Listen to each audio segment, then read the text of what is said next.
चलित वर्ष जो छात्र छात्री माने दशम श्रेणी आ युक्त 2 रे पढ़ुछंती सेही मानकर एग्जाम खूब पाखरी आसिलानी। एपटे राज्य रे दिन को दिन कोरोना तार काय विस्तार करिवारे लागि पड़िछि। आउ 5 कोरोना आक्रांत चिन्हट होइछंती। एहाकु मिसाई संक्रमितक संख्या 24 को वृद्धि पाइछि।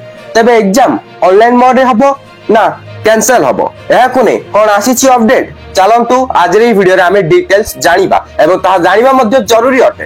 तबे चलंतु आ डेई न करी संपूर्ण अपडेट ऊपर नजर पकाइबा। आक्रांतक मध्यरु जणे हॉस्पिटल रे चिकित्सित हेउछंती। अन्य 23 जण गृह संघर धरि रहिथिबा राज्य स्वास्थ्य विभाग पक्षरु सूचना दिया जायछि। राज्य स्वास्थ्य विभाग पक्षरु कहा जायछि जे वर्तमान राज्य रे कोरोना को नै चिंताजनक स्थिति नाही, किंतु चिंताजनक स्थिति हेइ जाई पारे। काहेकि ना जदि आमे सतर्क हेबानी ताले चिंताजनक स्थिति हेबारे बहुत समय लागिबनी। देश रे चिन्हट संक्रमितक मध्यरु अधिकांश दक्षिण भारतरु चिन्हट हेउछंती। केवल केरळरु 40% आक्रांत चिन्हट होइछंती। जेउ मानक ठंडा काश भली लक्षण रहिछि सेमाने निजको अलगा करिवा सहित परीक्षा करिवा उचित। बाहर को आसिले मास्क पिंधिबा उचित।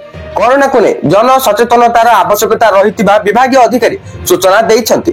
कोरोनार ओमिक्रॉन उपप्रजाति JN.1 चिन्हट परे देश रे संक्रमण बढ़िबारे लागिछि।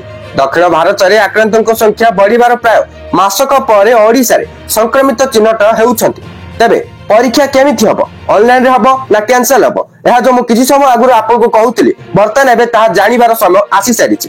देखंतु बर्तन जहा भी किछि अपडेट आसीछि ओडिसा रे बहुत मात्रा कोरोना बढ़िनी, किंतु धीरे धीरे कोरोना तार काय विस्तार करिवार लागिछि। सूचना थाउ कि कोरोना स्थिति एते भी बिगिड़ी जाइनी, किंतु जदि आमे सतर्क न हेबा स्थिति एते सांघातिक हेइ जिवो ता आपण माने बेस भलो भाबरे जानि पारुथुबे। जेतेबेले पूर्वरु कोरोना आसीतिला सेतेबेले जहा भी किछि हेइतिला आपण तो बहुत भलो भाबरे जानिछंती। तारी विषय कहबा मध्ये जरूरी नुहे, किंतु जदि आमे सतर्क हेबानी ताले पुणी थरे कोरोना सांघातिक हेइ जिवो एवं स्कूल कॉलेज छुट्टी तो हबो ताहि तो परीक्षा मध्ये बातिल हेइ जिवो। तो एते कोनोसी भी संदेह नाही, किंतु मने रखंतु ए जे जहा भी अपडेट मिलिछि सेही अपडेट रु स्पष्ट हेइ जाइछि जे एग्जाम को नै एई भली किछि इन्फॉर्मेशन आसीनी सत, किंतु जदि सतर्क न हेबे एग्जाम बातिल हेइ जाई पारे।